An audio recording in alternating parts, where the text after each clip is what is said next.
The first tap of a conductor's wand. The first rivet in a mile-high tower. The master link at the genesis of the never-ending chain. The moment a single empty canvas meets a singular master stroke. There is no one thing.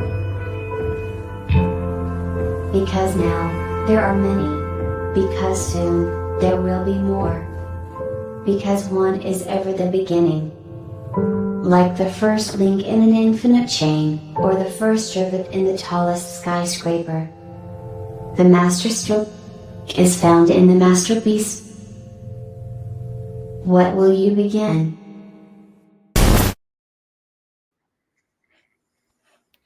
Welcome everybody to the World Blockchain Roundtable Show. This is episode 207. Next week is our 4-year anniversary. Amazing.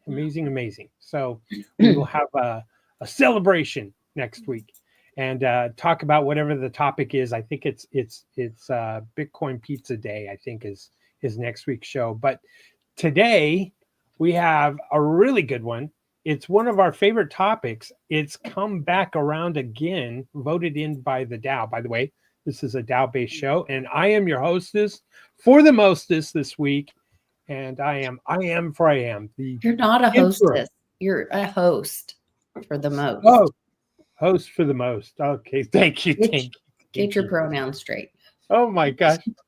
Well, it's not a we, them, they. No, yeah. It's no, nothing like that. Well, anyway, so I'm the emperor of Din.social, voted and elected unanimously, maybe the first emperor of a DAO in the world, and hence the background, the columns, and the burgundy shirt, kind of like a Caesar. And joining us this week here at the top, we have Andrew Joseph and Zach Kaiser. Here. Right. You're here. And at the bottom below me, you can see on the screen, we have Satoshi Sean, everyone's friend. And then we have Litecoin Lisa. And we welcome the panel to our show today, and all those watching, listening, and wherever you're at, please make sure you give us a like and a share and a subscribe and all that yada yada stuff. But today's episode is what are we talking about today? Well, first of all, let's go back to last week before we jump into this week. Last week was a really good one. It was campaigns accepting public or private crypto donations. Imagine a candidate receiving private donations. Well, we talked about this and the implications of that, and all of things associated with blockchain in regards to cryptocurrency and campaign donations. The hosts from last week will receive 95 lot, and each topic contributor for last week, those are the questions asked to the panel, each received 41 lot. And last week's theme, wow, what a shocker. I'm just now reading this, was nominated by the Emperor, I Am, who also received 41 lot. Zach seems to think that he can catch up to me, but yeah, we'll see. You might have to take me out first. It's competitive. That might be the plan. These lot tokens. It's a mutiny. It's a mutiny. But they provide perpetual passive income and free edits when you start posting on Din.social in the World Blockchain Roundtable layer. Layer is a category. And they give you governance votes so you can vote on proposals. So this is a themed show that's centered around blockchain, but participants that that log into Din can propose questions or propose themes for next month. So everything is voted upon, even the questions, and we, the panel, answer those. So this week's show is a really good one. Like I said, it's back again because it seems to be one of our favorites. It is current news topics with a blockchain solution. So there's a lot going on in the news today, and people have posted questions on current event topics. And so what we'll do, I guess we'll go through each question, and then we'll have 60 seconds for each individual to provide a blockchain solution to the current news event. Then after we get through all the questions, and there's a lot of them, so we'll have to be quick, then we'll go into the other current events, and maybe we'll add a blockchain solution to that. So panel, are you ready? As ready as I'll ever be, I think. All right. Is there anything we'd like to talk about or discuss before we get into today's topic? There is just one thing that I think has a lot of merit that has to do with, so just yesterday, Brendan Carr from the FCC was talking about the first 100 days of the FCC, since we are talking about current events and blockchain solutions for those. And they're actually talking about pulling the licenses for ABC, NBC, CBS, and pushing the because they saw that the national news was controlling the local news. And so they want to give more control to the local news. So the FCC is talking about doing this, which I've been talking with Lisa about that for like 4 years. Yeah, Sean has. Remember how like everyone was scared of the FCC? Remember Howard Stern would get like huge fines. I remember when I was, a young fellow, they hit him for like $100,000, because he would go too far. Say just lewd, not even cursing. Right. And when CBS like doctored that interview, that's like, you're not a news organization. Why aren't you in trouble? So no one's. It's obvious that they're playing along. It's obvious, and all of a sudden, they're going to do their job. Well, isn't it Clear Channel that owns a lot of the local stations, and that's why you also see kind of the same memo or same news it's read on either ABC, NBC, CBS, Fox, local channels. Yeah. It's almost word for word. It's very controlling. It's Project Mockingbird. Brainwashing. Yeah. What is it? Clear Channel for the left, Sinclair for the right, or something. Like that. But well, that's interesting. That's interesting, Lisa. I don't know. Well, as long as they don't touch this channel, we're good. Yeah, no, they're talking about, getting rid of the big the big six or whatever, and giving it back to the local, because they saw the big ones controlling the local channels, and that would be better for local news to go put out that information for the people. Wow. So just thought that would be pertinent to what we're talking about, kind of lead off. Not a good time to be maybe at Clear Channel. Who knows? All right. Well, let's bring up onto our screen here again today's episode 207, current news topic with a blockchain solution. I've already refreshed, and so let's go into our list of questions. First one is by Zach, trying to get those lot tokens. Way to go, buddy. Nice picture. I think this is Pope related. It is. How could blockchain adoption be a better alternative in choosing the next bishop of Rome? Should we start with you, Zach, or do you want us to kind of end with you? You can end with me. All right. I guess. Well, then let's start with Andrew. Go up to me and then circle back underneath down to Sean and Lisa and back to you. Andrew, your name starts with an A, buddy, so you're first. Okay. Obviously, we're not going to be able to do the whole postal office blockchain mailing voting apparatus that they tried to copyright a couple years ago. So, but I think maybe take over a blockchain that's basically dead in the water.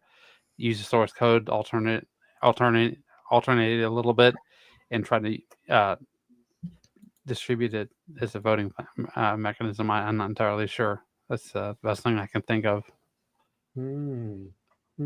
Okay, is that your final answer? Yeah, sorry. No problem. All right, well then I guess I'm next. Well, I can't imagine the Cardinals implementing some kind of blockchain voting method in there as they're sequestered and kept, from society and from news and information supposedly. If anyone's watched the miniseries The Borgias and how the popes were selected, back in the days of old, pretty fascinating, and the Borgias popes. But certainly voting and blockchain would work because a vote couldn't be altered or changed. It could be validated that only this person voted once and it was truly this one person, but still could remain, pseudo-anonymous, and rather than on pieces of paper. Be kind of interesting. But then they burn all the ballots. It's right? And that's part of the smoke. I don't know for sure, but fascinating. All right, Satoshi Sean, what's your answer? Well, I haven't watched Conclave yet, so I'm not 1,000% sure. I don't know, man. I think blockchain would be better because it's all. And I agree with you. I don't think they're going to do it because this brings too much transparency to it. But I think things like this would be better to do beforehand, like maybe once a year, get it so that there's not this whole, what do Catholics really love? Ritual. This whole ritual, you know what I mean? Just have it. So, oh, he's dead. Well, it's 4 months ago we voted this guy's in, and it just, it happens quickly. Yeah, that's about it. Just would bring more transparency. Like you said, I don't think they're going to want to do that because they don't like that. Yeah, I agree. Lisa. I'm not interested in a new pope, so I'm not really concerned with them coming up or using blockchain. I also don't think that they would want transparency, kind of like what a lot of you guys have said, because there's a lot of evil and politics and manipulation. So I don't see it being what they want for their mechanism. So, I don't know. Corruption doesn't seek truth. So I don't see them choosing that. Yeah, I think you're right. I don't think blockchain's a solution for corruption. That's my answer. It could be, maybe. Yeah, because of the transparent. I like Brian's comment right here. All Catholics should be voting for their leader, not a populist leader. To take it from there, I would say with blockchain, you could theoretically have that as an option since there's over 1 billion Catholics in the world. Why not utilize transparency, the blockchain, code it and take some sort of asset, some sort of coin that's not used, reapply it, recode into it, and use Catholic that as they'd make money on that too. They would, yeah.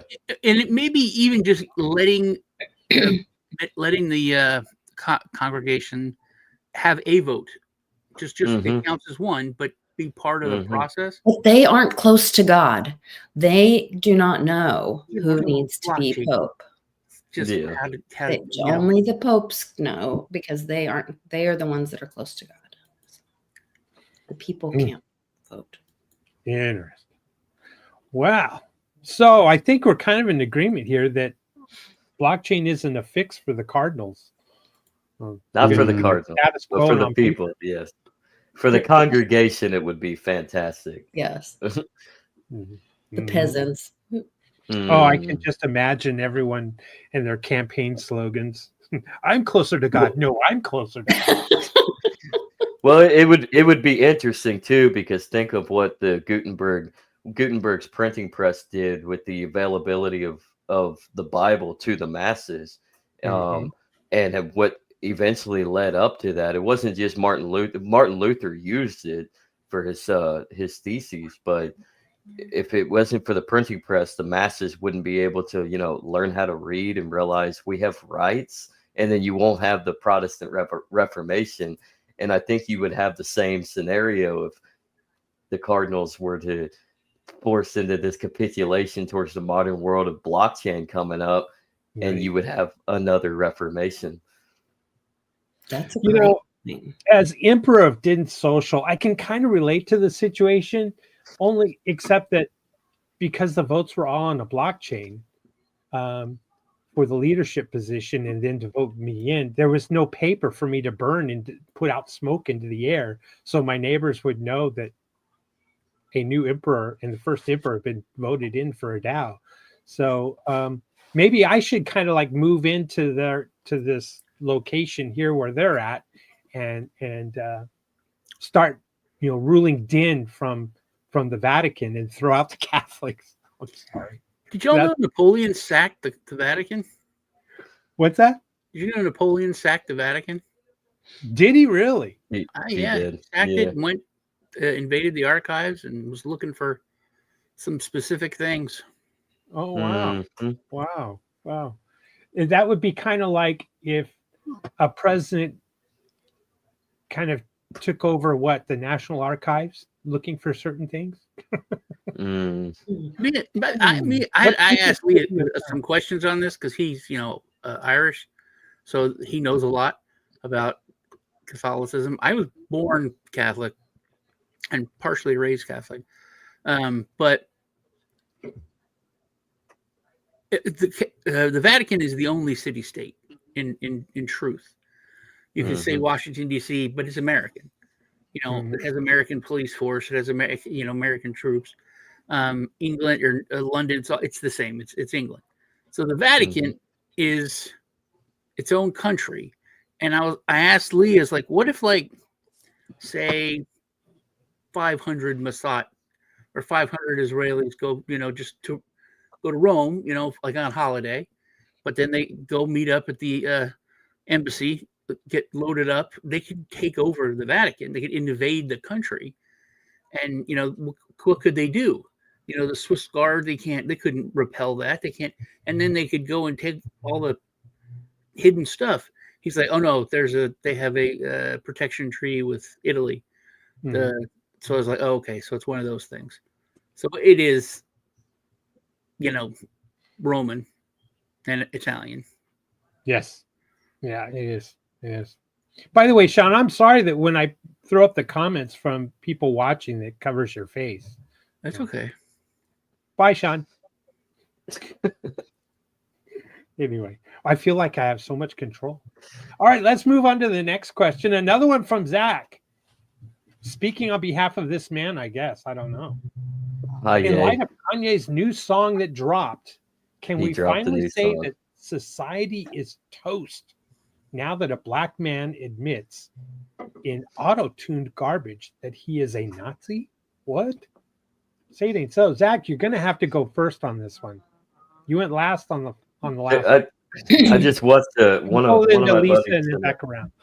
Yeah, one of my buddies actually sent a clip of him recording it, and it's all auto-tuned, and he's literally I don't want to say it for YouTube purposes, but HH, that's the chorus.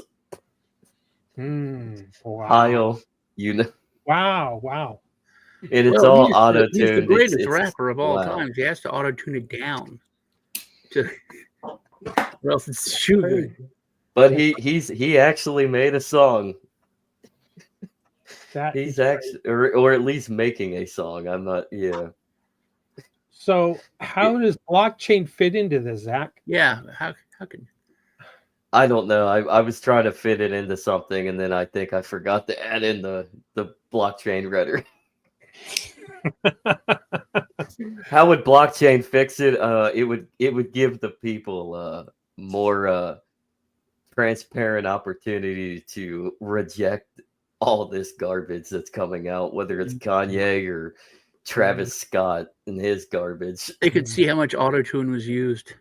Oh, there you go. Exactly. I was going to say, my answer is you could track his decline, his mental illness, and his lies. Because one minute he's saying he's closest to God, the next minute now he's saying he's Yeah. a Nazi. Then he's saying, I mean, he's gone, MAGA hat to Nazi to super Christian to whatever. So, blockchain could track his views. And then people could go back and see, instead of just being hearsay of, oh, something was printed about him. No, where's the chain of his stances or ideas or whatever. And then they could form their own opinion of how wackadoo he is. There If you you want to go. talk chain, I mean, you just look at everything connected to the Kardashians, from O.J. Simpson, being, with their dad, to Kanye, to Bruce Jenner. It's just anything connected with him, it goes in a very weird direction. Yeah, good point. Well, my answer would be, I'm sorry, I'm not even showing the clock here. My answer real quick would be, I think that the music industry is controlled. And if you want to see that it actually becomes a real free market, then maybe blockchain could help with that. And that would be the solution.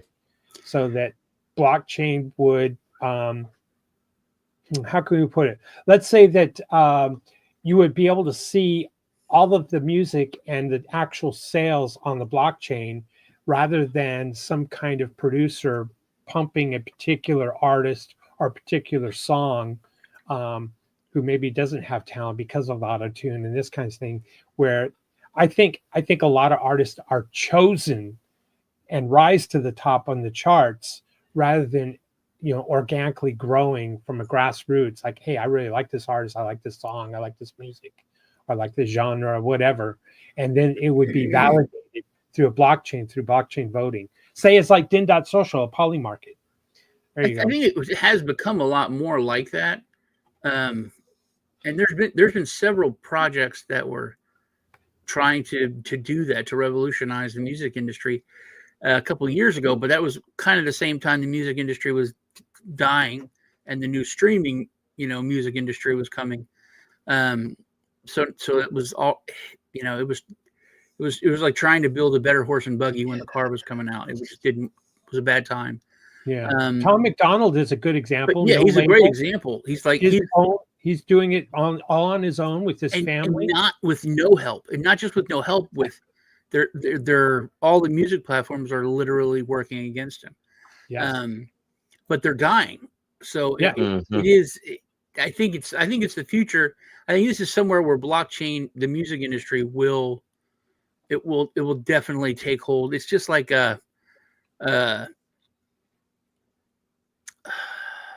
supply chain, something where it's like so tailor-made and it's very quickly accepted. I think that blockchain will be accepted by the music industry and change it and revolutionize it.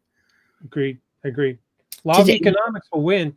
Andrew, what's your answer, Andrew? I was thinking about episode we did yesterday for Frank and Monero, and they're talking about how they can kind of anticipate how people are going to like speculate transactions and stuff like that. In the context of this, it's that you're going to try to make an accurate prediction of what next outrageous thing he's going to do, and just context clues, right? And try to pick it up and make bets on stuff like that. So no guarantees. It's just the theory. All right. Good. All right. I think we've got Kanye covered here. Let's move on to the next one. I think we do. Uh-oh. Another one from Zach. Look out. Zach attack. Whoa. Uh-oh. Barbie. Who is Barbie? No. We know. Yeah. Well, for the audience, Zach, who is Barbie? Tell us. Pam Bondi. Okay. She looks like a plastic doll, man. She's really 94 years old too, and she looks like that. It's a little weird. Barbie, yeah. Here, I'll read the question here. Barbie and the 7-Eleven director are at it again with the Epstein shenanigans. with Barbie even going on record to say that the FBI is busy reviewing the files for release. How does blockchain ensure that government silliness gets eroded and that bureaucrats like Barbie and the 7-Eleven guy get the rope? All right, Sean, we're going to start with you, work our way to the top. On the next question, we'll start with me at the top and work my way down. And by the way, anytime anyone says matter, as in like din.social's matter token, I have to take a drink, and I got plenty of coffee and water here to keep me going. So with Sean. encryption, they can not show the actual files, but it could show the agents who are supposedly working on them and what they're doing, what they're going through, what they're working on, and what they're sending to. What's important, what's not important. They could show progress. There would be transparency because right now you're just trusting that there's agents doing it, and they could say, "Oh, we have 8,000 agents working on it." Oh, we have 8. And you just okay. Mm-hmm. So you could do that. Good. Great answer. Good answer. All right, Lisa. So there has been some information come out that Barbie formerly defended Pfizer. And so that's a concern. So some of that could be put on blockchain. And so that could be validated or not. And then that would be something that, as far as getting to the rope point, having the accountability, are you going to be guilty of treason for misprison, or because you allowed something? That could get you to the rope. Good one.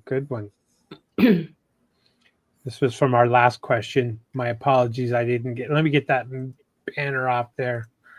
The music industry is dead. They should monetize their creations similar to NFTs. Agreed. All right. So let me get that off. I don't know what I'm doing here. I just work here. I just work there. Florida sun. We'll do that. I don't know what that is. And hello, smart people. Hello, Great Kazoo. All right, Lisa, let me reset the clock and provide your blockchain solution. Did you? I guess I felt like I did, but maybe I didn't make it clear. So I was saying, like, the blockchain solution would be that they would have like their either past cases, conflicts, credentials on blockchain, and then that could be applied to as things came up in the future, like the Pfizer issue or Epstein or whatever, and then that would get to the rope. I get you. My apology. The issue of treason and misprison for treason. Zach. No, I like it. I like both of those answers, honestly, because it all comes down to accountability. So if we can just seek accountability, that's all I care about at this point. So I yield my time. Forced accountability, because there is no people. It's obvious a government, anything in government, there's no self-accountability. There has to be forced accountability. So people need transparency in order to force the accountability. Great point. Excellent. All right, Andrew. Well, let me just put it this way. Governments trade in secrets, right? And we need social pressure to keep those secrets boiling, and so people are aware of what's going on. So when you have their activities constantly streamed on the blockchain, you have more eyes and more knowledge about the actions that the people are committing. I guess the best thing you could do is just keep trying to keep things as transparent as possible and make sure that it's always in the forefront of people's thought processes. All right, good one. And I'll finish off. I'll say this. It makes me think of the WikiLeaks, the Panama Papers, and other things that were kind of like posted out there for everyone to see. by a whistleblower. You know, we have Snowden, Julian Assange, all of these different, you know, people that had insight or plugged into a government and was able to, you know, tattletale, if you will. And imagine if, you know, we had some agents at the FBI saying, you know, this needs to get out to the real people and not get sequestered within bureaucracies, and was posted to a blockchain where the information could be, again, transparent. You know, no one could delete it or alter it or change it. That's where I think maybe we need blockchain plugged into whistleblowers within these different agencies is another good way of trying to find out who actually went to the island and all of that history. Anyone else want to add to that? To go back to the media stuff, is why isn't it flipped where someone just asks, how do we know you're doing this? How do we know there's a bunch of how do we know this isn't another Steele dossier? It's the same pablum being spewed that, oh, this is, you know, we're working on it, and this is valid, and these people are bad, and these people are not, they're not on it, and they're fine. It's all, there's literally no transparency. Everything's done behind closed doors, and then you find out huge lies just whenever, you know, whoever's in power, but nothing happens. I mean, what's his name, Schiff or whoever, just blatantly lied, you know, and no consequences. Mm-hmm. You know, I hope that the American public, or the world, shall we say, doesn't let this go, because we know that there are still predators out there that have not been prosecuted, have not been locked up, or received the rope, as it was put in the question. And so the American public needs to hold the government accountable and keep pushing this, keep moving this to the forefront. We're doing it right here on World Blockchain Roundtable. We're bringing this to the forefront. We're not letting this thing go. We're going to keep talking about it, keep mentioning it. It's going to keep showing up. It's going to show up on all kinds of feeds and podcasts. Well, remember, we still don't have the Epstein list. We still don't have the other files. We still don't know all of the details. There was video. Where is all the video? Who was on those videos? And the people got to stop, not let the government get away with sequestering. But I don't think they will. I don't think there are. I mean, there's so much already exposed there that's out there, and there's not enough rage. Talk about podcasts. There was, you know, this mustache guy, forget his name. He was on Rogan, and they were talking about like bad stuff, and they started talking about Podesta and, you know, Clintons and everything, and then Rogan started talking woo. What about this and this, like, you know, conspiracy? And he's like, no, don't do that. He goes, you don't even go into that. There's so much that's blatant and concrete right here. Here's this guy's Instagram, and the pictures that were on there were, oh my God. Here's this, you know, this is stuff that this guy posted. This is something like this person said. Don't start talking about all, you know, theories. There's more than enough just here to have someone put away forever, you know. Lisa, you're going to say something. Yeah, here's a problem with going after people through the Epstein case, is that if they go through the Epstein case, there's already been several victims that have taken deals through the Epstein case. And if they take a deal through the Epstein case, then they cannot prosecute any of the people that, then they sign an NDA, and that lets off all the people that harmed that person. And so part of the key, it only goes after Epstein and Ghislaine, prosecuting through the Epstein case. So it's almost better to delay the Epstein case, but hold that information and go after all these other, you know, whaters individually. And most likely they're doing that on a state basis through these entities at the state level. And so there are other things happening in that way. There was also one other point, but that was my main point, was that there were there'd already been some payoffs, and that had actually kicked, the can the wrong way and let people off because people took payoffs through the Epstein case. Victims took. I don't trust that the government's going to follow through and prosecute these people.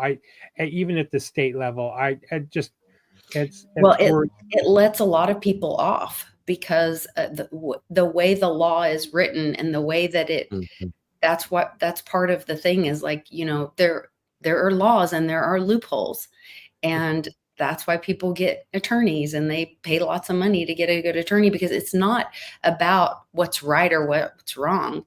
It's about how they say the deal or work the deal or what they can prove. I don't think it is anymore. I don't think it is. I think, like I just said, it's blatant what he did. I mean, look at, doesn't matter. Hunter, it was obvious. And he never got arrested for the crack. He never got arrested for the other stuff. He got arrested for something trivial and then was able to get a pardon, which covered everything else. It proves the point that Joe often says. But you look at Maxwell. You all brought Maxwell up. She was arrested for trafficking no one. She was arrested for, that doesn't make any sense. There's no way she should be legally in jail without a victim, without other stuff coming to light. It's like she's in there for murder. Who'd she murder? Well, don't worry about it. She murdered someone. She's in prison for murder.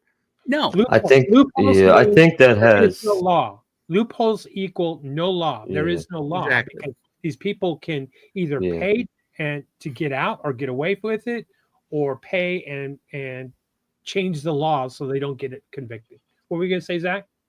Oh, I think when it comes to the Maxwell case, I think that's where we're stuck into narratives. We don't really it was so shut down and quieted in order to make sure, like, wasn't there a court order by the judge to make sure no cameras or no press got in? It's not what they possibly proved. We don't necessarily know because it's not public. They like ordered it to make a public trial that should be on public record to stay obsolete and in silence. So we don't know. So we don't necessarily know. Maybe she was actually convicted of human trafficking, or maybe it's just held in protective custody, and they're going after those individuals. True. And stopped the big Epstein case because that's how people were getting off. That's how, they take these big guys that there was also, what's that guy? R. Kelly's attorney got on a couple days ago, and she said, R. Kelly said, if I'm going down, then you guys are all going down with me. And that's when the Diddy thing came out.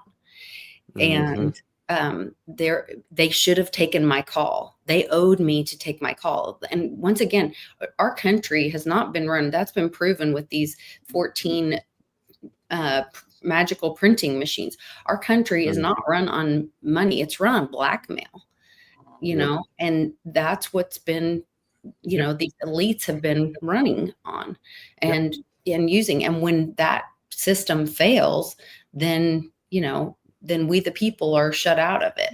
And so to Zach's point, we don't know. She could be in protective custody and they could be playing some other game. We don't know. If only it was all on blockchain. Yeah. Greg is in the lobby. If only it was on Greg's blockchain. in the lobby? Cool. Yeah. Greg. Welcome, Greg. Welcome, Greg. You're on mute. muted. You're muted, Greg. Hey, guys. There we go. How's it going? Hey. Welcome. Hey, not bad. All right. I hope I you had a weren't in washing this machine to a dryer to help shepherd in the door this morning, so I had to get that done first. Congrats. Yeah. Nice. It's good to be able to do laundry again.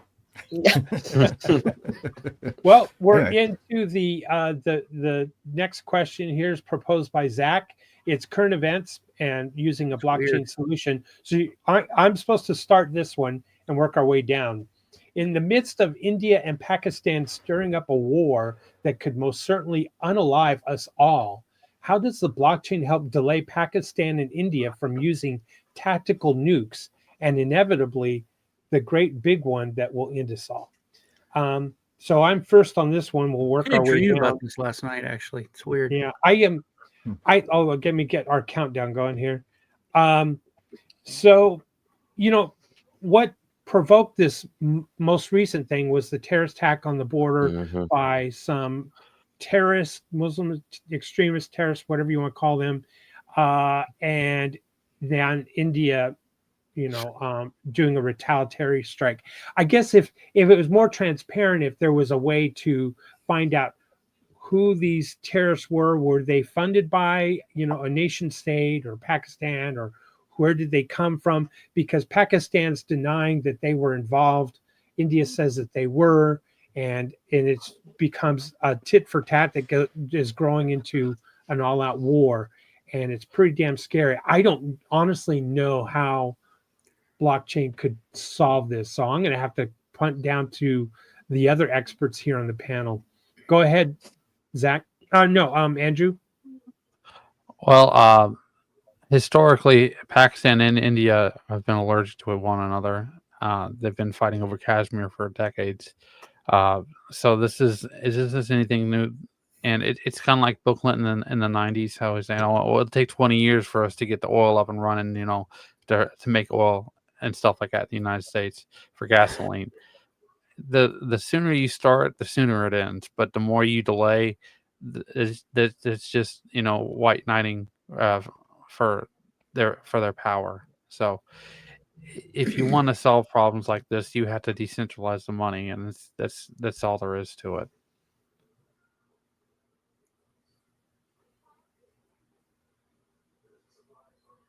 Sorry, gentlemen and lady. Zach. That's fair. Yeah, you got to decentralize the money. I mean, it all goes back to dollars. But at the same time, to your point, William, I think using the blockchain to bring about transparency, that might be a better option in quelling what Pakistan might do. Because, I mean, if by retaliating towards this terrorist attack on India, Pakistan has a first use policy.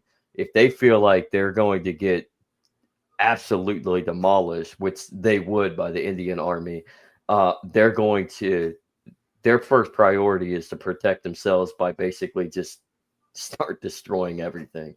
So they will use nukes if they absolutely have to. So I think the idea would be the transparency aspect to bring accountability towards who actually did this, who backed them. And if Pakistan's involved, maybe that puts a check and balance, and the rest of the world looks at Pakistan and says, hey, why'd you do this? Good one. Lisa. Yeah, I'm not, this is not my area, but I would go to Zach's point of, knowing where the actual, I think we have a lot of dirty hands in the nukes, and we've seen, if you look back in history, even recent history, people saying that this missile came from this place or who started this war.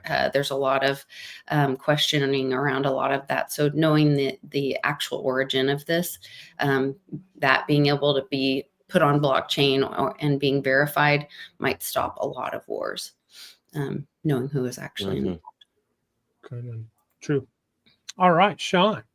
I do know a little bit about this. So this was inevitable. Pakistan was basically created by the British when they owned India. It was to separate the Muslims from the non-Muslims, Christians, Hindus, and so on. So Pakistan is like 1,000% Muslims. And it was like a segregation of a country is what England did. Interesting fact, Pakistan's a lot smaller than India with a lot smaller population and smaller military, like Zach said, but not too much smaller than military when it comes to like submarines, Navy, soldiers. But they have more nukes than India. So I think that this is going to become a proxy war. However, yikes. And this is the scary thing that I haven't heard anyone talk about, and Lisa can step up on this because she does know some stuff about what I'm going to bring up, is that everyone's friends with India. Russia is BRICS. India is the eye. We're friends with India. We want to use India to replace our China, which is what Lisa keeps talking about, that most of the stuff for medicines and everything else comes from India. So India could replace our dependency on China. What really is in the craw of a country, India is China. But I think this is going to evolve or de-evolve into a proxy war where it's just like Ukraine. It's going to be the big guys funding and propping up different sides, but it's going to be religious instead of for money when it comes to Pakistan. So it is, I don't know about it ending us all, but I think any attack on India would really benefit China because it would hurt their agriculture and just their whole infrastructure and the people and the whole region.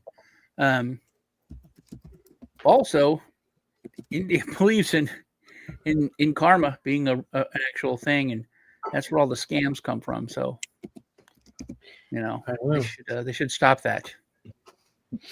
Greg, what's your answer? Okay, Provide so a blockchain answer to this one. So here's the answer. The thing about nukes is that nobody who lives in the countries that wield them want them used, right? This is a thing that is averse to the people of a place and only popular among those who are powerful, who believe, maybe stupidly, that they can protect themselves specifically from it, right? Blockchain, however, is a border-destroying form of trade, right? If we want to see the people of Pakistan and the people of India not want each other's destruction, they need to be interacting, and that needs to be outside the realm approved of by the states that run those territories. A blockchain-based economy that had absolutely no methods by which either could stop the other from trading with each other, from interacting on a peaceful level, that would create interests that would ultimately make the people resist the use of those weapons in a way that you won't see if trade is constricted based on what the nation states that run them want. So that's how blockchain could stop it. Great point, Greg. That's brilliant. I would only add that it's pretty difficult once you've inserted, like Sean says, this is a religious war as well. I know blockchain is supposed to be neutral in this, but to get the people to adhere to that neutrality with the emotional rise of religion and fervor that the other religion is trying to destroy my religion or my people. That's tough, and it's hard, I think, for people to accept that. Let's just hope and pray that we have some form of peace that comes out of that, because like Sean says, it's pretty scary. It could become a proxy war. We have Russia really is kind of, I think India gets like 60% of their military equipment from Russia, but yet Pakistan and Iran are aligned, and Iran is aligned, a lot with Russia. Yeah. So I think that's the Russia and China. That puts Russia and China at odds. Where right now we've pushed Russia into China's arms essentially from the Ukraine thing. So I could see how this could turn into a proxy war and upset the apple cart. Right. And I think that's where we need blockchain to find out where the transparency, where the money's coming from. Right. Which is what everybody kind of alluded to. It's about the money. But each of these wars always starts with sort of an isolation aspect, right? Like, we're on the brink of war with Iran all the time, in part because there are no U.S. interests that are heavily trading with Iranian interests, right? Right. So the moneyed interests that would lobby against the war in D.C. don't exist because they aren't there. They're not allowed to exist, right? It's sanctions is always the beginning of that kind of violence, and I'm guessing that you can't trade between India and Pakistan super easy. This is my guess. and that the development of those moneyed interests has been prevented, and those moneyed interests are what need to exist in order to stop this war. Agreed. Let's hope for peace. Next one from Alt Blocks. All right. Oh, Trumpflation. Trumpflation is about to hit us like a sack of bricks. They're predicting extreme shortages beginning in the next weeks. In the next few weeks, prices, especially on goods from China, are expected to double or triple. They're calling it the biggest tax hike in American history since American suppliers are the ones who pay tariffs. On one hand, people might use crypto to hedge against economic chaos. On the other, there's a probability they might pull money out of crypto in mass to cover the rise in living expenses. So, question, do you think this is good or bad for crypto markets? And which token is the best for safekeeping these days, do you think? Let me put it one quick caveat. There is kind of a terms of service for World Blockchain Roundtable. One, we do not provide financial advice. Two, this isn't a channel that we pick one blockchain over another or one crypto over another. And so usually we don't talk about prices or investment ideas. That's just how this show is run and was created. So we kind of have to adhere to that. So I think probably what we could talk about in this question, and correct me if I'm wrong, panelists, but do you think this is good or bad for the crypto markets? Greg, let's start with you. Yeah. Ultimately, I think this is probably going to be not necessarily impactful on markets, right? I think that the way crypto is going to influence this is going to be in creating side economies that will not be trackable by our standard numbers. What you see in markets that are heavily restricted, right? Subject to massive tariffs, for instance, is black markets emerging around the side and gray markets emerging around the side.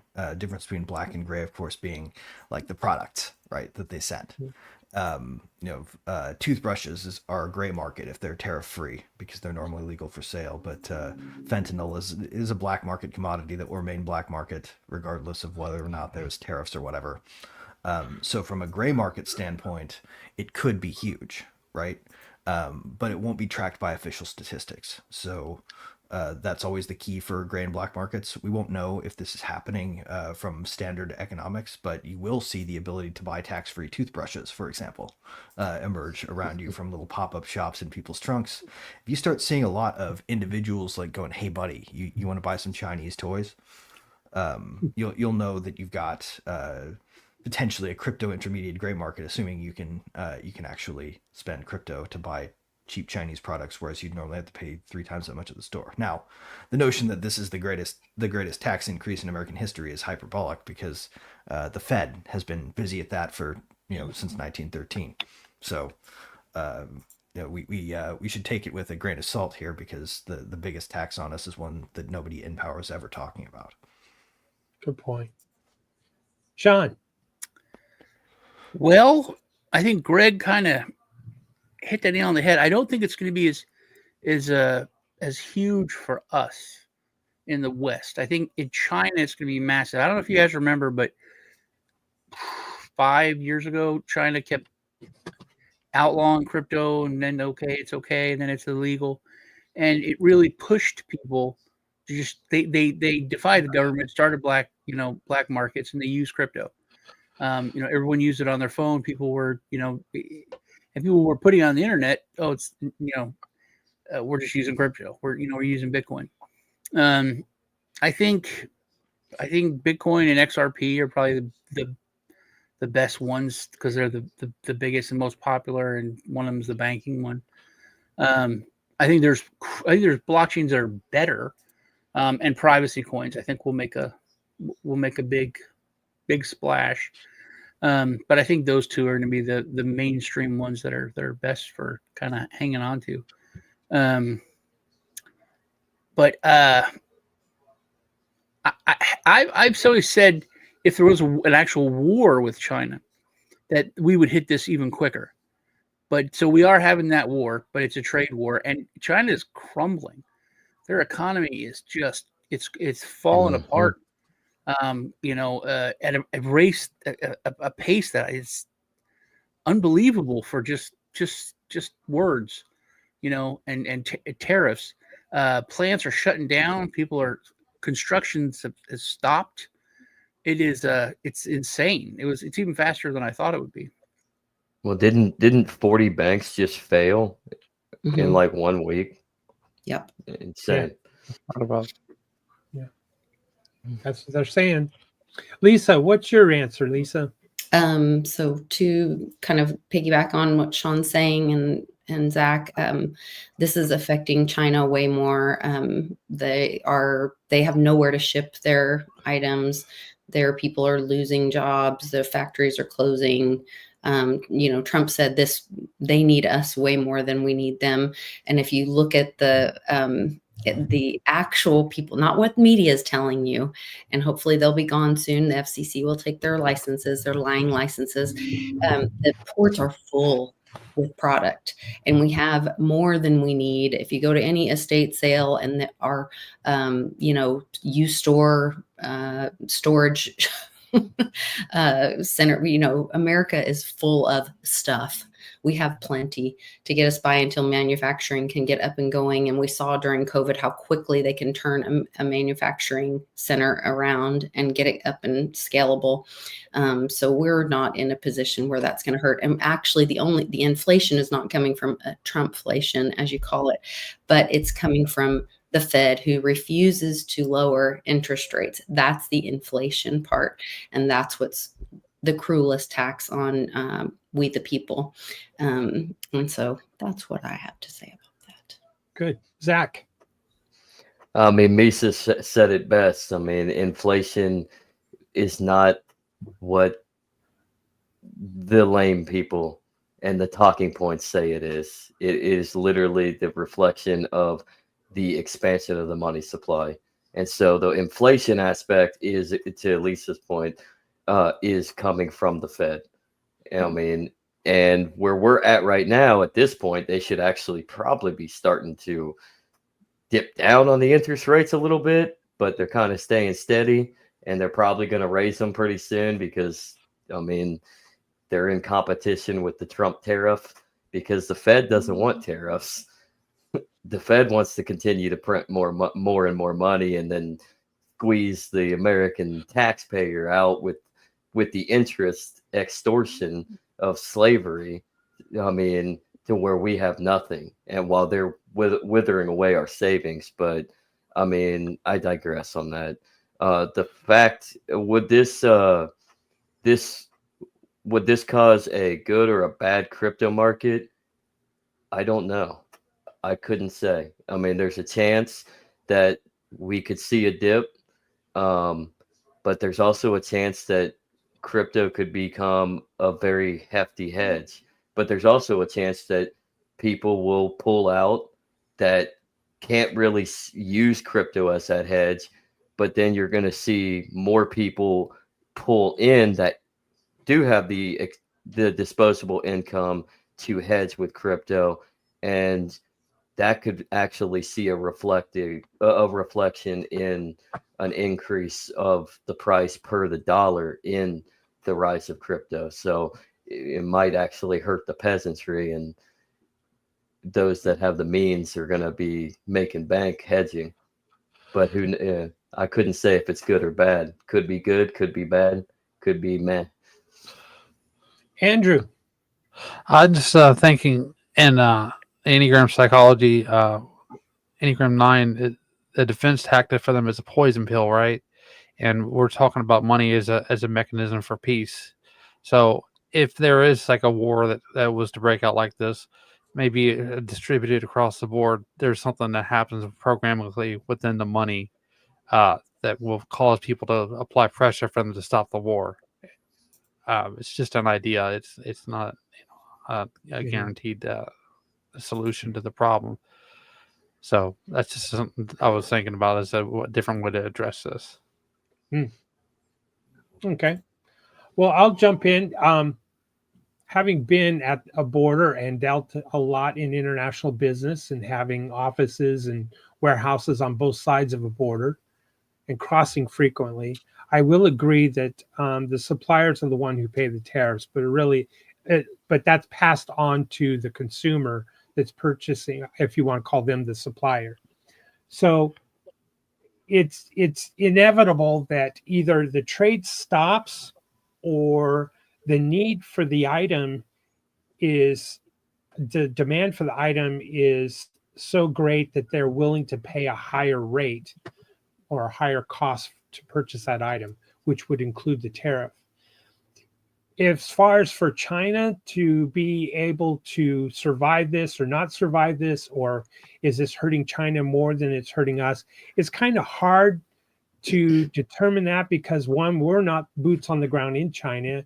All we have is information that's being fed to us in the West about China, but it seems to be hurting them more than us. I will say this, though. When it comes to, say, dog toys or children's toys, toothbrushes, like Greg mentioned, 75% of that comes from China. So it's going to be a kind of a toyless Christmas, if you will, a lot of electronics and this kind of thing, if it continues. But the pressure to bring down the Chinese CCP or change within their government to bring back those manufacturing jobs just might happen. Having said all that, I'm sorry for the long-winded answer. Here you go. Ultimately, the law of economics is going to win. People are going to use maybe privacy. They're going to tokens. They're going to pay for things, and you're going to see more smuggling, more crossing the border with different goods. Like hey, I got a toy to sell you. Like Greg said. So that's what's going to win. As far as the crypto markets as a whole, I think there is a win for the crypto markets. I believe that it will continue to climb, and there's going to be winners and losers in any market. And I guess take it for what it is. I side with zero tariffs, a free economy where there are no taxation on goods and there's no taxation on border crossings and this kind of thing. I would much rather see that and have an equal playing field, 0 to 0% tariffs. So there you have. That's my point. Anyone else want to mention anything before we move on to the next one? And the next one, we definitely got to keep to our 60 seconds. In a perfect world, that would be fantastic, but we don't live in a perfect world. Yeah. It's sad.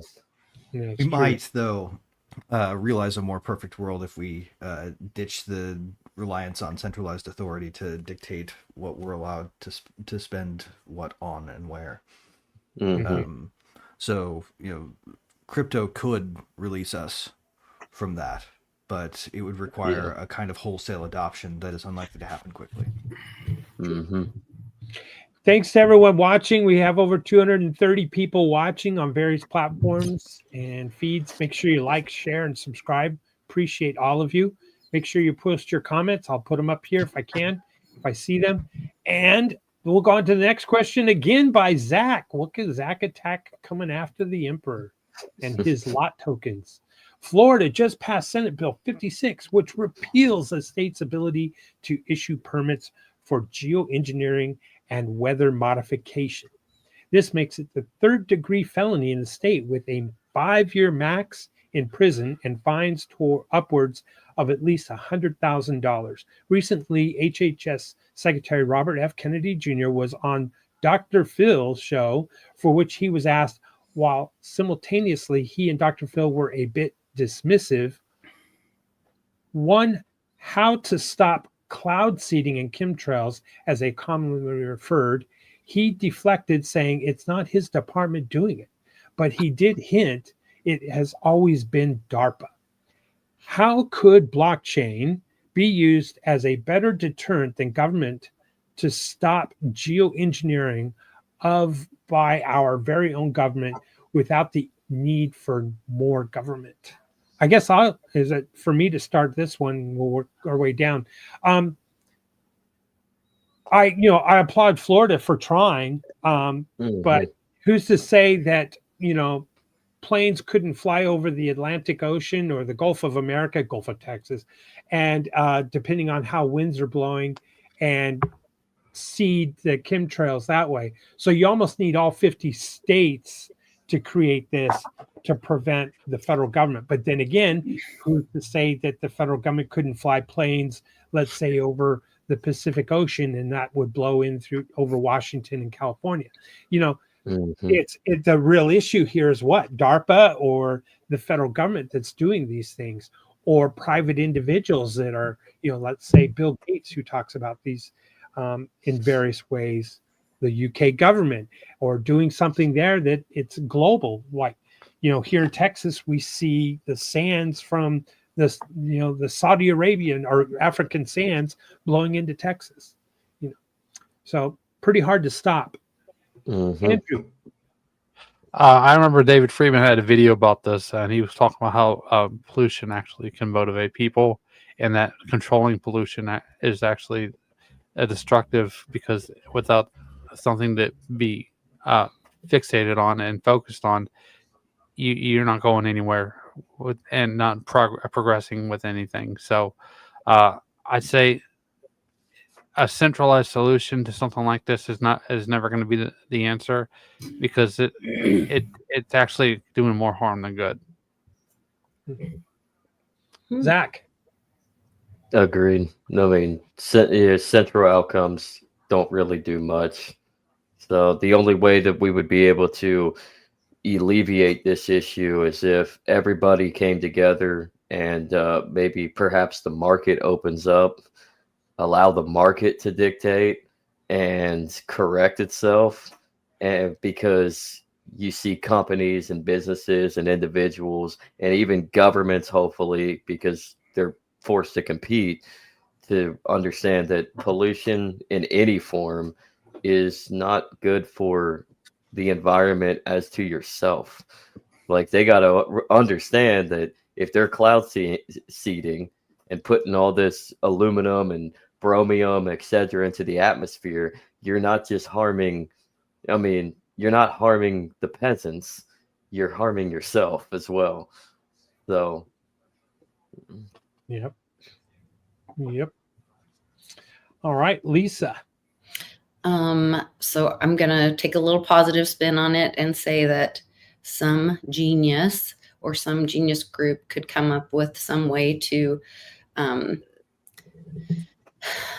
math it up with if there was a geoengineering event that could be, you know, identified, and then take the tracking of those planes and find the licenses of those pilots. I know they do map all of that stuff, and somehow identify those pilots' license and put some kind of, you know, fine, or at least put them into a system where they would be, you know, have a court day and they would have to prove that they did not, or that they did. You know, we don't have to make them, we can still be innocent until proven guilty in this country, but we could bring them to accountability.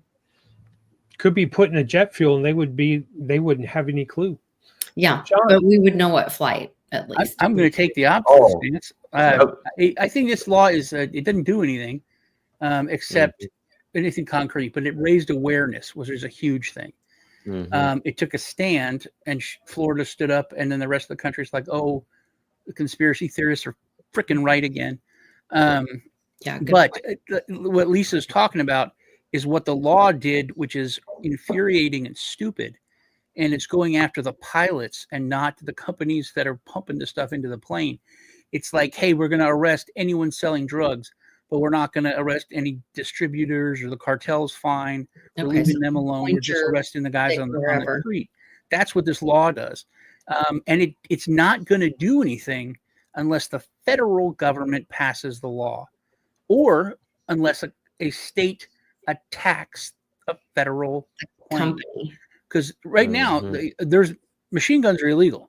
I can get one, but it's very, very expensive and it's difficult, and you can't carry it around. There's a lot more laws. So, and everyone says, you mean Glock switch, for all intents and purposes, can't have a machine gun. But last I checked, even weekend warriors, National Guard have machine guns. Police have machine guns. So it's not illegal for the government. So right now in Florida, every military base could send up giant planes and they could do the cloud seeding. And there's nothing Florida can do about it except complain. So unless the federal government passes the law and then we use blockchain to track it and to have the transparency, or unless a state stands up for the law and says you're violating our law and we will now defend our people and fire on a U.S. plane, until that happens, or the federal government, nothing's going to change. But it's good that they brought this awareness and that everyone's talking about it. I think we all agree on that. Greg. So from a blockchain solving this standpoint, we need to put some things on chain. We need to put flight records. So right now, if you've ever used Flight Radar, that information's already out there, right? And you can see even when like the US launches their doomsday plane, you can see like flight tracker information on that stuff. It is not on chain. It is manipulable, and it is very easy to adjust right now. So they could make flights disappear. Put that on chain, that goes away. The other thing that we need to be able to track are the chemicals that they would be using for geoengineering, right? And it needs to be federally mandated that this information is tracked on chain, because the movement of these chemicals matters to people, right? So we see mass movement of these chemicals. We can coordinate that with when a plane is taking off. We can follow that plane's flight path to make sure that it's not following some kind of weird cloud seeding type of flight pattern, which will be different from any other flight pattern you might see. And all of a sudden you've got accountability on it. And once we have that, once there's no way to deny what is being done, preemptive alerts can be set up on these patterns using AI or not, using just people watching, but AI would be a really great way to do it. We can know when they're about to do it. We can know when they're doing it. We can know where the chemicals are. And if we have our government pinned down under glass like that, then we can insist that they not. But only with those prerequisites can we have any luck with it. And that's where blockchain can help. I have a question for you. Well, it's a legal question. But so right now, these companies and NGOs are paying commercial pilots to go and pump stuff into the air. With this law, couldn't they just be government contractors for the federal government? But could DARPA then pay them to do it, and then they could legally do it because the federal government's paying them to do it? No doubt. Yeah. Okay. I think many of them are. Yeah, a lot of these probably are, in fact, government contractors. Let me frame this in a different way. Look at the Hegelian dialect, and then look at drugs, right? You got Oregon, which everything is 100% legal. And then you have the Philippines, where they're legally encouraging people to hunt down and kill drug dealers, like just private citizens, and they're getting paid or whatever for it. Mm-hmm. Somewhere between these two wild extreme points, with the transparency, there is a solution. Usually you don't want to go with it because it's controlled, but I mean, in a situation like this, it's kind of equitable and trying to find a solution to the problem like this. It's just a different lens. Yeah, good point. You're right. Okay, we have 3 questions left. So what we're going to try to do is a lightning round. All right. I think everyone can keep it quick so we can get through these. I can try. All right. Here we go. Next question is from your emperor. I am. And here we go. Just the facts, man. Just the blockchain, just the blockchain facts, man. Just the AI facts, man. With AI on the rise, Texas House passes bill requiring more transparency in political ads. I'm going to just cut to the chase. I'm not going to read all this. Basically, they're trying to cut out AI deep fakes in political ads, and anything spent over $100, they're going to fine. And they're calling it the cost of doing business is a $4,000 fine with up to 1 year jail. If you don't call out that it's an AI fake when you present the ad. So the question is, and it's a First Amendment challenge, obviously, can blockchain technology address the AI challenge of disguising between fact and fiction, or identifying whether content is AI generated or not? and maybe try to keep this in respect to the Texas law on trying to stop deep fakes with AI to sway campaigns. Greg, we'll start with you and work our way back up. I say good freaking luck. Enjoy AI being used in non-ads to do the exact same freaking thing. There's no way that satire is any fun if you tell people that it's satire at the end of it. But Agreed. people can tell, right? This is a silly concern. This is a silly law, and the law will have no impact on whether or not people make fun of politicians using AI, and rightfully so. If blockchain can do anything to help us make sure this remains the case, it can make sure that companies that offer people the ability to generate things with AI can compete in their business unhindered, because they should. All right. Well, again, we're being brief. Sean. Did you say that they just have to call it out? Yeah, they have to notate that they are using AI and that it's first fake. off, it's worthless that it's such a small fine if it comes to actual campaigns. But but it includes everyone's been selling us things that kill us and doing terrible things and putting little fine print at the bottom of the screen for years. It's not that big deal if they have to call it out. There's ways that they'll call it out and nobody cares or can see it. Yeah. Mm-hmm. All right, Lisa, what are your thoughts? I think the bigger deal is that they have to disclose that they are spending more than $100.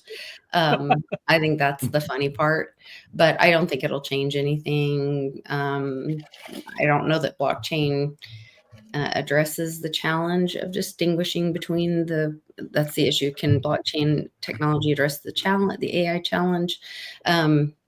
I don't think it'll matter if that's the issue. They'll just use the organic part. They just won't use the AI on the ads. They'll use the AI organically. So I don't think it'll matter. Zach. Matter. Oh my God. Drink a time. Sorry. I said time. You got to drink again. Put it down. That was kind of hot. I don't recommend chugging coffee. No. Okay, unless it's lukewarm. But all right. I don't think this is gonna ever matter. And honestly, I think the courts are gonna get involved in this. I mean, it's gonna be a fight in the courts for a while. Nothing's really gonna matter.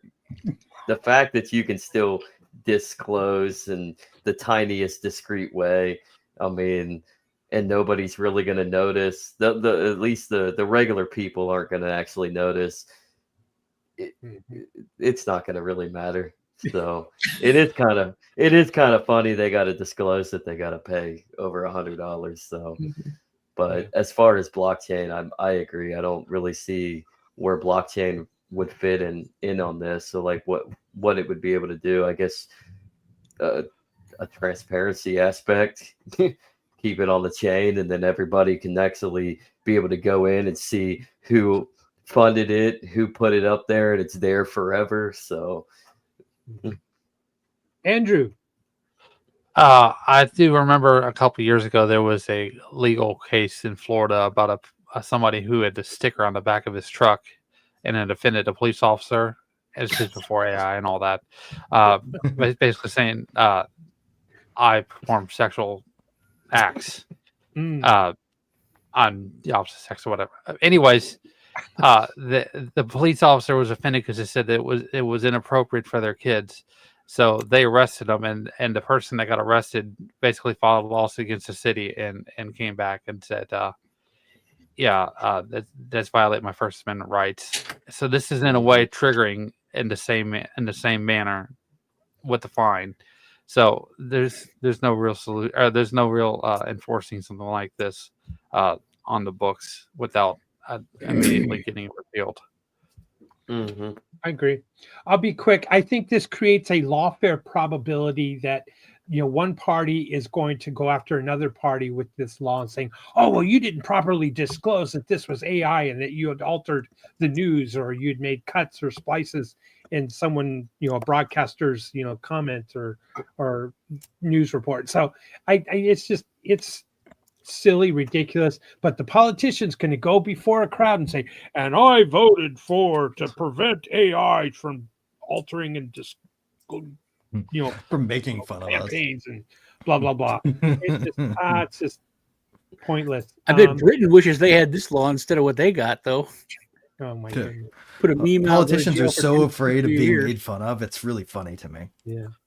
Oh, the Federal Reserve, they're in the background with USDT. Here we go. Fed holds rates stable as it notes rising uncertainty and stagflation risk. Question: how can blockchain fix the Federal Reserve?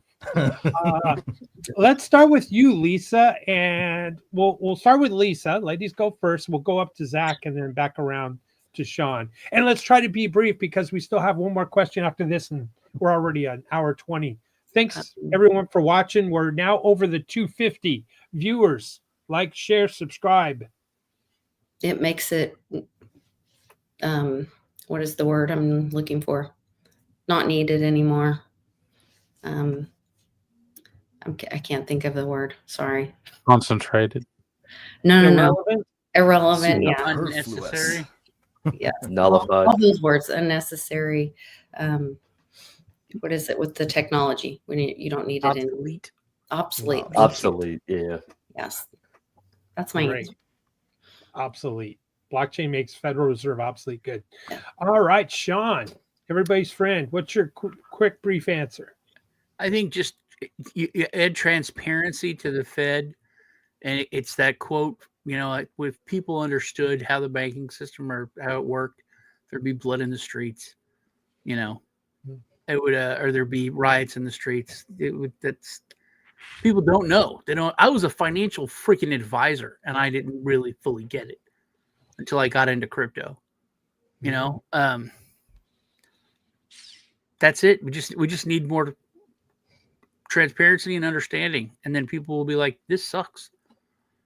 Mm-hmm. I think I know what Greg's going to say. Go for it, Greg.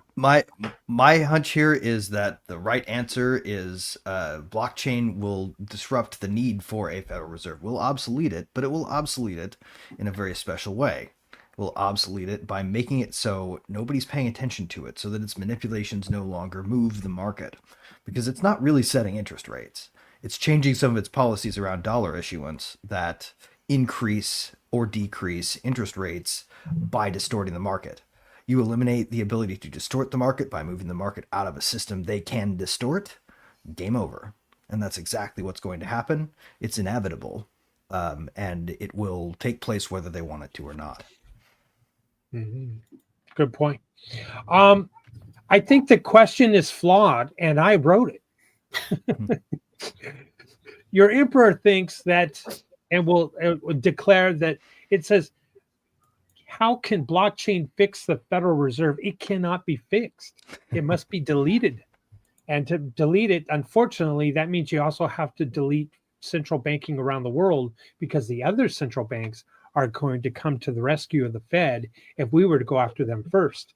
I can think of all the countries that didn't have a central bank and what happened to their leaders, like Gaddafi, like Iraq, the list goes on and on and on, right? So, yes, it needs to be deleted. I wish there was a blockchain that could delete an agency. But that would actually be the people, right? We the people. You're absolutely right, Lisa. It's unnecessary. It's irrelevant, and it's antiquated technology that banking and money is created by a government. It doesn't need to be that way. It's an evolutional process. We've created a blockchain and the capability to not need a Federal Reserve, not need a central bank, and not need a government to create and coin money. All right, Andrew. Well, the reason we have the third central bank is because the money supply was on free market and banks, and the fact that there was no $1. It was fractional reserve between different banks that service different parts of the country. Yep. And that exchange rate made things unstable in theory. And that's why they brought everything on the same page with the dollar. and by doing that, they actually transparent. They move the system from like a concentrated foundation into more like quicksand. And so what blockchain and Bitcoin and everything it does is it kind of concentrates that ground again, that foundation, so that people will have to make compromises and the market will return. Good. Zach. I think the answer you were looking for was the National Bank Act of 1862 led to the fractional reserve banks between investment banking, funding the government, utilizing fractional reserves so that they could set up a central bank. And then inevitably the Fed, its goal is actually to end itself and devour itself so that it can bring in the IMF, restructure, and place us into a global standard. But I digress on that. The fact of the matter is when we look at the blockchain and the Federal against the Federal Reserve, that's agorism in praxis. So you're effectively forcing the Fed to capitulate to the market, and it can't, because that's not how it works. And it's falling. So it has to pivot. And the only way to pivot is to continue down the same stretch road that it was created in the first place, was destroy itself and hope that the IMF can come in and the global standard, the World Bank, and fast track this world government order. Yeah. Right. SDRs as opposed to reserve notes, right? Yeah. Duran says decapitation of the Federal Reserve. Now, going back to our previous question, I just got to mention there's been a lot of comments. Like maybe we need to do a show on chemtrails, right? Radar New Jersey says, I've tracked in real time the trails and believe it's added to the fuel, and it's commercial jets creating them. I will that say would be difficult with the physics of jets.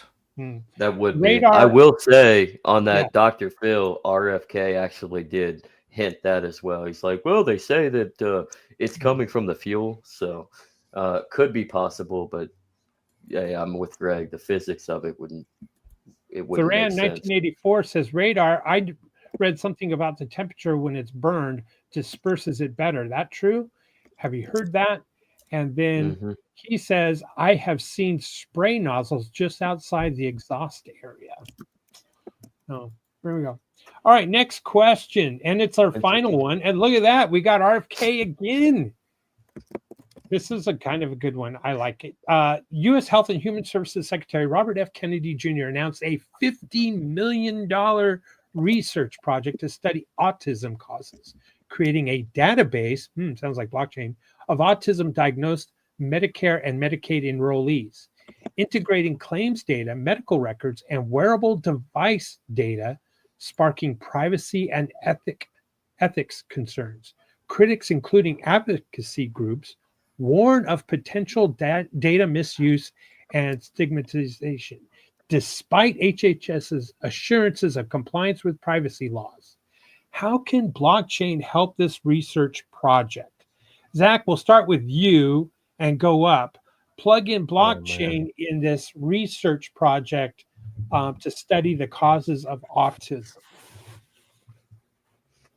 Blockchain would help reveal it better. Transparency. Transparency. So if it's on chain, then everybody can go in, they can see, they can track all the data right there and then, see who's a part of it, who's doing more nefarious deeds, and know who the bad eggs are, and then what are the solutions. You could put all this together, the funding, you could put all this together, and everybody can finally hold their representatives accountable. Andrew, I know Bitcoin Cash protocol had like a decentralized GoFundMe style program.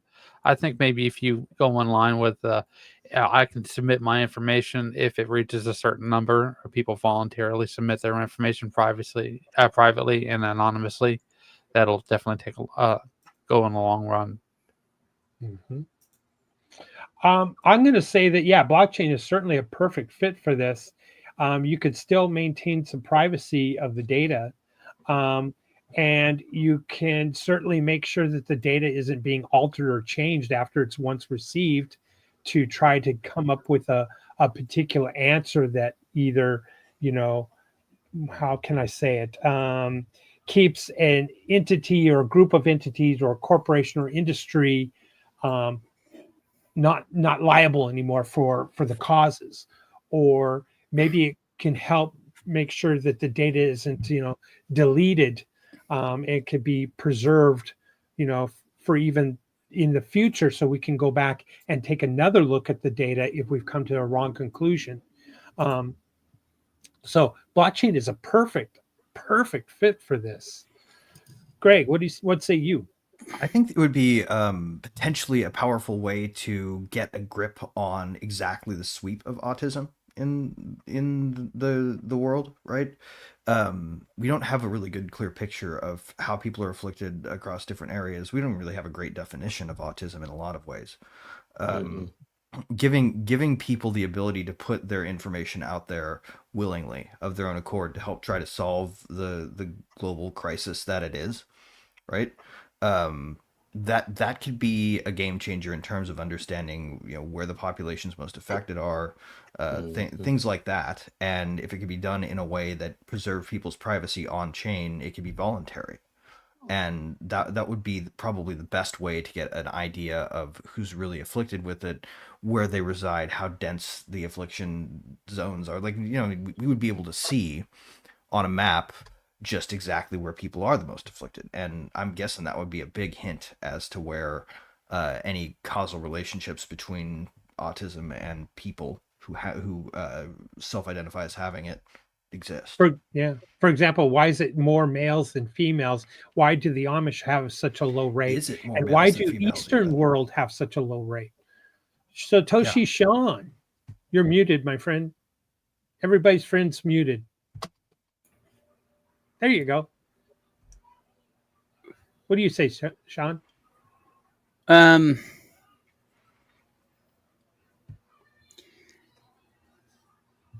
think encryption would play the biggest part on this. And have you own your own keys. You would decide who gets the information, how much information they get.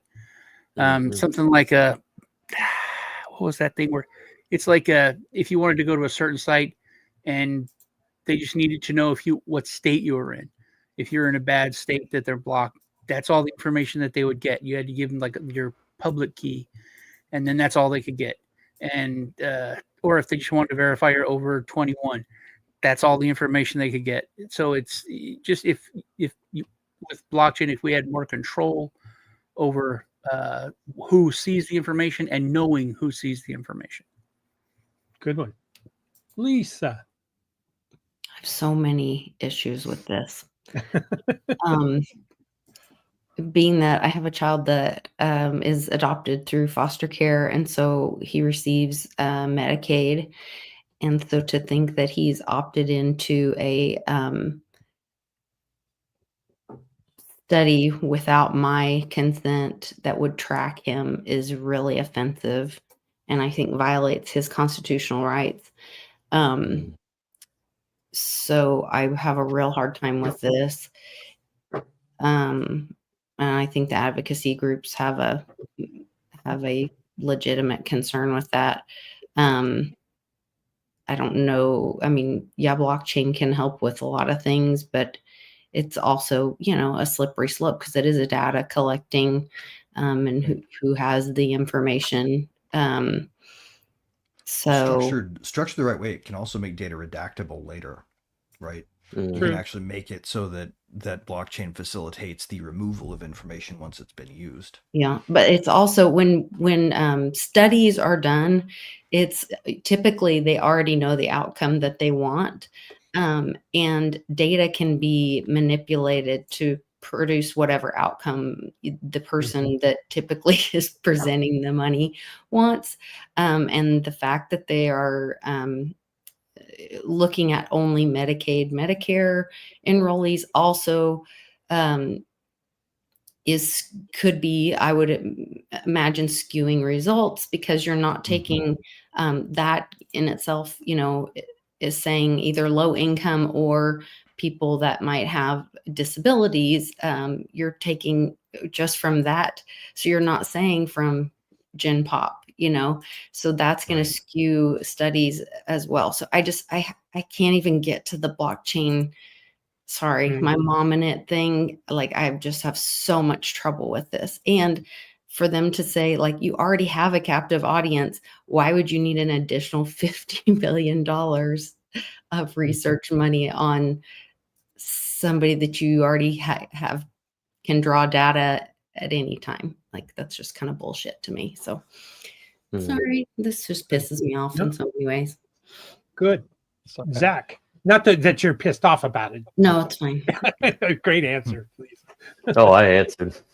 Yeah, obviously, people like think we Lisa round should be the front and center around designing any solution, right? It should be able to pass the Lisa's okay with this test in order for it to be acceptable, I think. I would kind of go a different route. I bet us 6 individuals, if we were given even half that amount, could probably find the elements within the environment that are causing autism.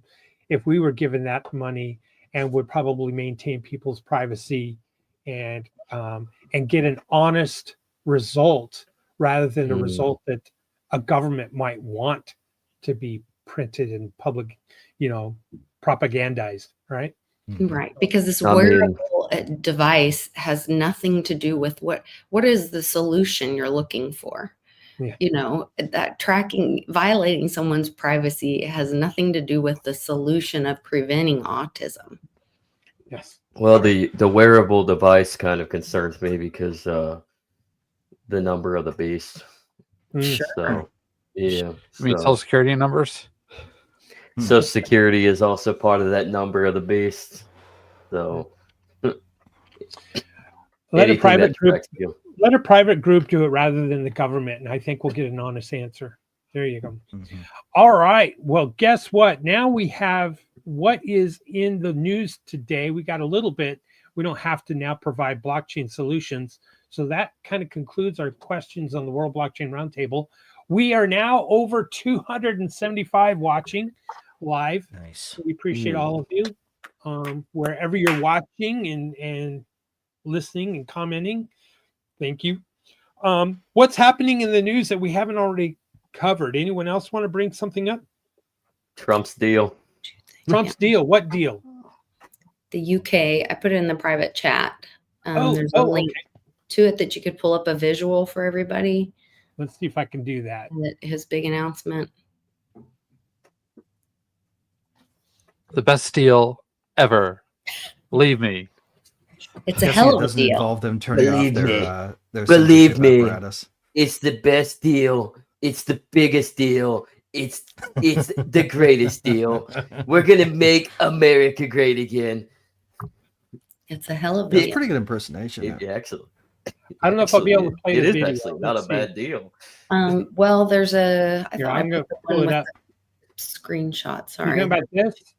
This deal includes billions of dollars of increased market access for American exports, especially in agriculture. Dramatically increases America's access for American beef, ethanol, and virtually all of the products produced by our great farmers. So it is a president announces a major trade deal with the United Kingdom.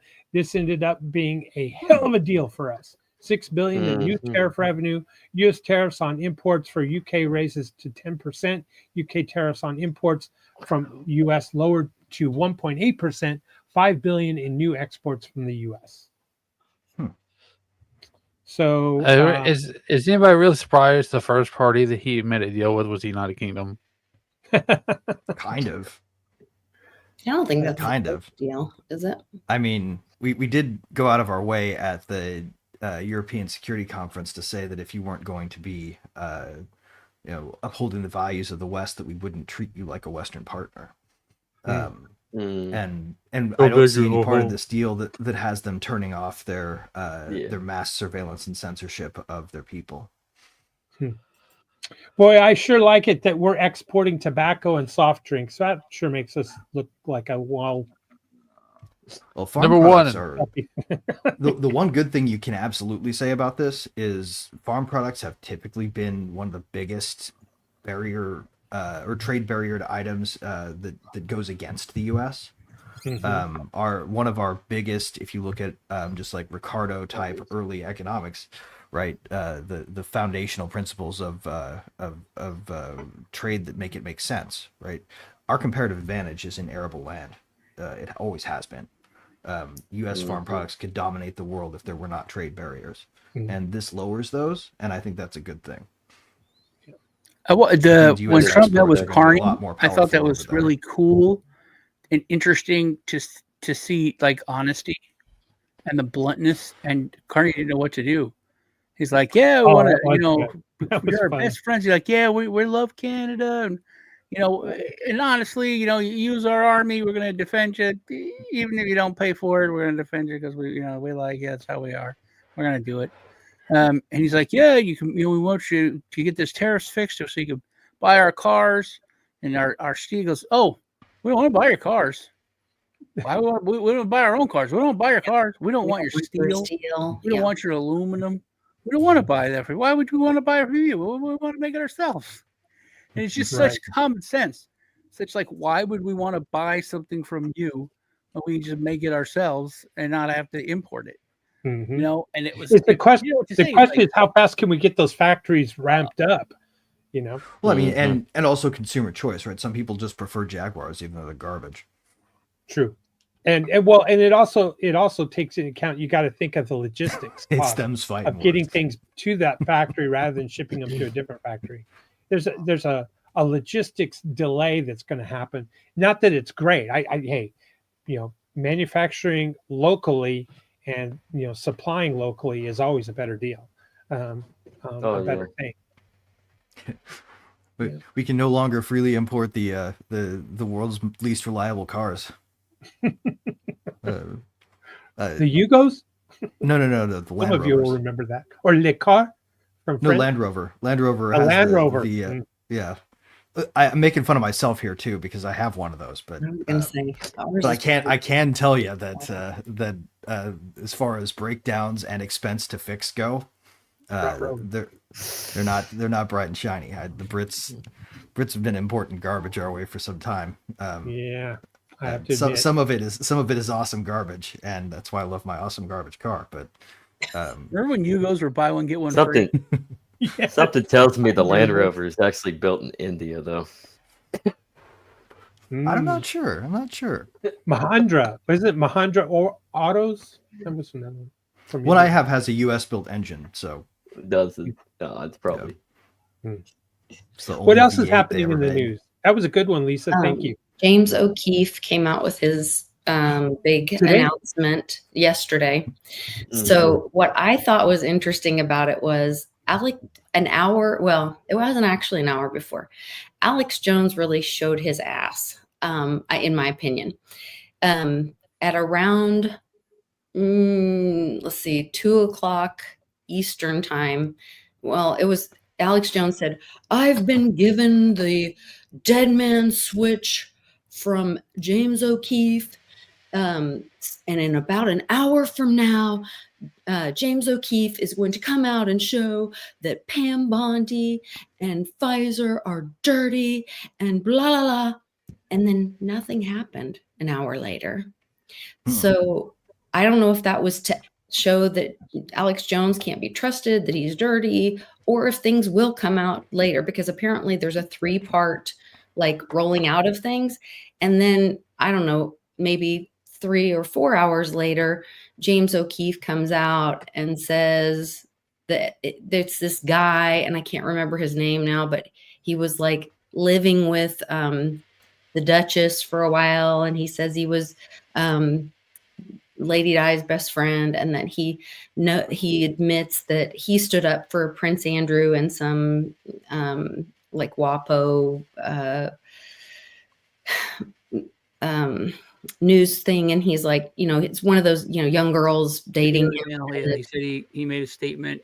Yeah, he was mad because he covered for him, and he goes, "Because I know that he did. Yeah, he did F those little kids. He was effing little girls. Oh my God. And so that's the big woo that He we said all know. underage Pretty sure girl, everybody knew that already. and that was wrong. Yeah. Yeah. And And so- that's not cool, man. I think he said that's not cool. Yeah. So I'm like, okay, that was a big nothing burger. So, but it's supposedly it's a 3-part big coming out. So maybe the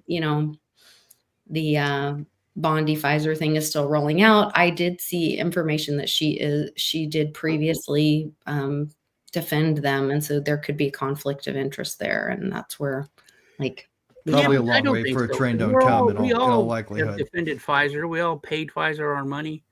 We've all given to Pfizer whatever, our kids.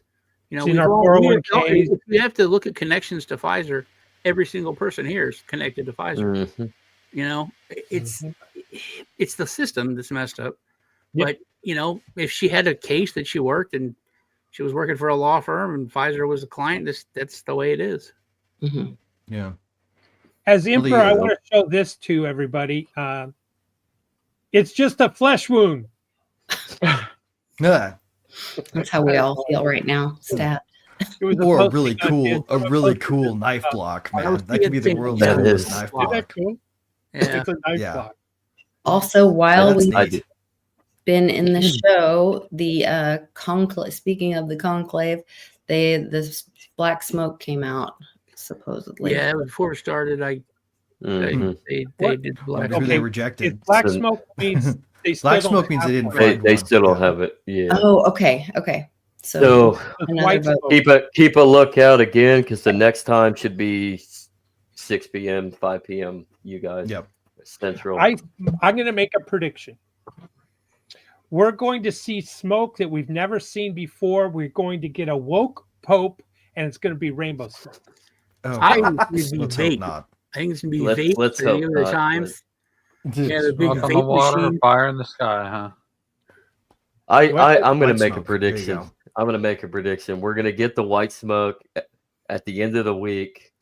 So tomorrow evening, and it's going to be Trump. Oh, that would be They fun. Oh, keep that's funny. showing those memes on X or Twitter with the orange smoke just to Yeah, rile people. That's what it's The going to new be. Pope's It's going to first be act orange. is going to. Yeah. Oh yeah, it's gonna be orange. Orange smoke. New Pope's Oh, I'd first love act to is gonna be Yeah. to make Catholicism great again. Wouldn't it be interesting to be a fly on the wall in there and maybe having like a mic and it's getting broadcast and they're secluded from the outside the world, so they wouldn't know. And then we Mhm. would hear all the backroom deals that are being done to get someone to be voted in. Because let's face it, it's political. It's not, Oh, God yeah. told me to vote this way. Yeah. Do you think Oh, there yeah. will ever be a Pope sanctioned blockchain such that the will of the network will in fact be God's will on earth?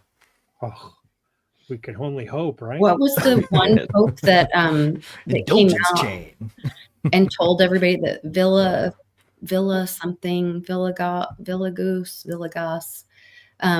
Villagos, that he came out and talked about all the evil stuff that the Catholic Church was doing, and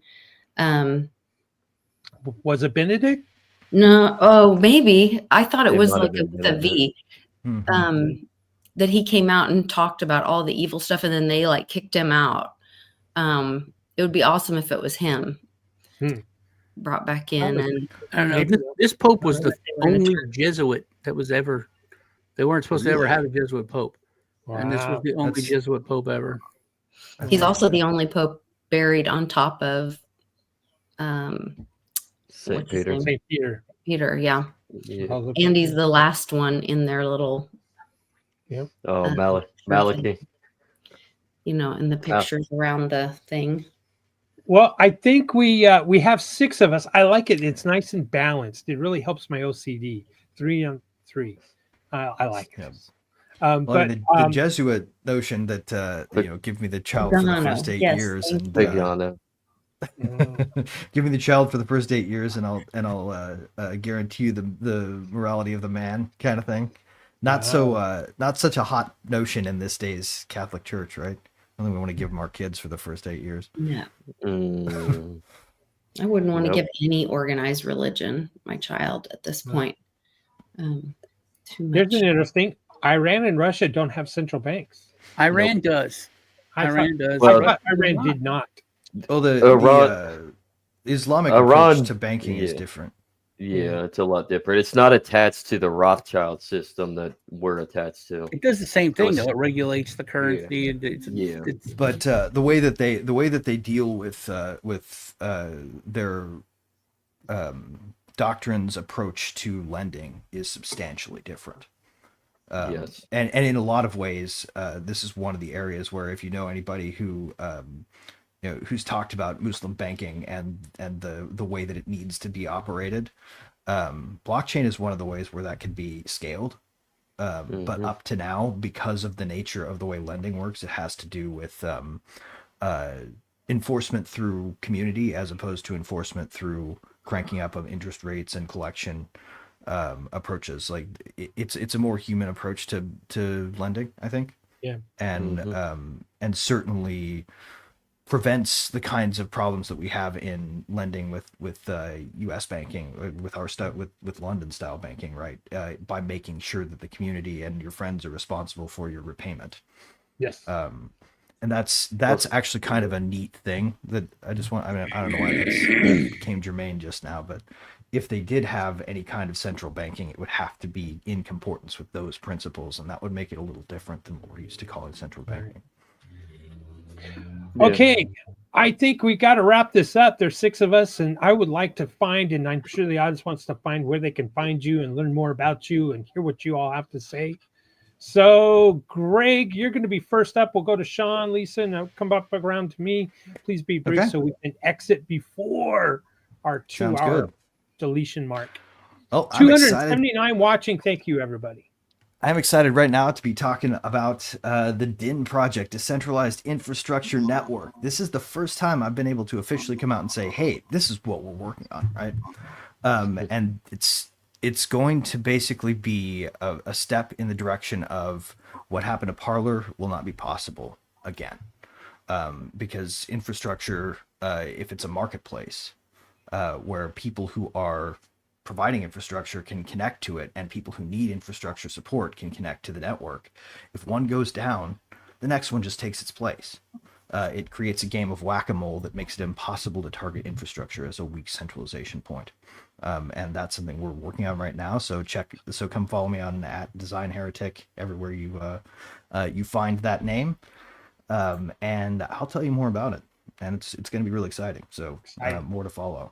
Cool. Satoshi Sean, where can we find you? What's new? Yeah, on YouTube. Check out me and Lisa on Tuesdays, Truth Tuesday. On the social medias, all that. So Sean. All right. Lisa. He's keeping it brief. So you can find me on YouTube at Litecoin Lisa on the New Normal channel. But it's if you search for Litecoin Lisa, like the coin, you'll find me there. And then at Lisa Mighty Davis on X and on other platforms, True Social and elsewhere. But I do a weekday show and different current topics and have lots of wonderful guests like I Am for Am and Satoshi Sean. And every Friday I do a happy hour, and we have a lot of great people in the live chat, great community that participates as well. So join us in the live chat any day you can. Zach. Well, I'm going to plug if you want to support us all. We're on Patreon now. We haven't done anything with it, but we want to see if we can build a community with it. But if you want to support us, The Legacy Ride is on Patreon as well as locals. Other than that, you can check us out. We do a show every Friday at 11 a.m. live streamed on YouTube, X, and Rumble, The Legacy Ride, which I'll let Andrew discuss what we're going to do on tomorrow. But that's where you can catch us. We also do Legacy News Tuesday, Wednesdays. This week it was Monday, Wednesday, but we're a little we're a little frugal on the first episode of the week for Legacy News. So, but that's about it. Cool. And Hey, tomorrow we're going to finish up the Enneagram: A Christian Perspective by Rich Rohr and Andreas Ebert, and we're just going to finish the last couple sermons and discuss that, and I guess go on to the next thing we're going to talk about. We'll talk about that tomorrow. So check us out at 11 o'clock a.m. Eastern, Legacy Right on X, YouTube, Rumble, and just thanks for watching. And anywhere else that your little heart likes to listen to podcasts. Sweet. Bless his heart. This is hard. Well, everyone, you need to join us next week. Next week is going to be a crazy show. We're going to talk about Pizza Day with Bitcoin Pizza Day, I guess happened in May, way back when. But more importantly, it will be the 4th year anniversary of World Blockchain Roundtable. 4 years this show's been going on. So next week, be sure and join us. Same time, same channel, same place. It's 10 a.m. Central on Thursday. What's happening with the emperor of Din.social? Well, a lot of things are getting ready to happen with Din. Now the Dragon Chain case has been won against the SEC. The Dragon has been released. And so Din.social is working on a rebranding. Of course, we'll have to pass a DAO vote. We're going to have a meeting today at 2 p.m. You're welcome to join us. Cameras are optional. And we'll talk a little bit about the rebranding and the purpose and what we hope to add and being uncensorable and stopped, like Greg talked about. Platform Exciting, is coming. very exciting, very huge. And who's to say what's going to happen with the Matter token with only 1.9 million of them out there? Just saying. And not financial advice. Also, I want to shout out and thank you to Litecoin Lisa for having me on her show this past Monday. It was good. It was kind of dark. We talked about the bioweapon from within and the kind of a history of immunization and what was in that. And ties into Lee Harvey Oswald even. So watch that. It's going to be good. But everyone, we are now almost getting close to 300 watching as we sign off today. Thank you again for everybody watching today. We appreciate all of you. We hope to see you again here next week. Joe, I know you're out there listening. We miss you, buddy, but I know you're trying to finish up with Dracaria. It's so close. So we're going to go out with the trailer of Dracaria going out. Yep. It's going to blow everybody, people's minds, thanks. honestly. Great questions. It's epic. Thanks, everybody. And we will see you next week, 4th anniversary. Okay.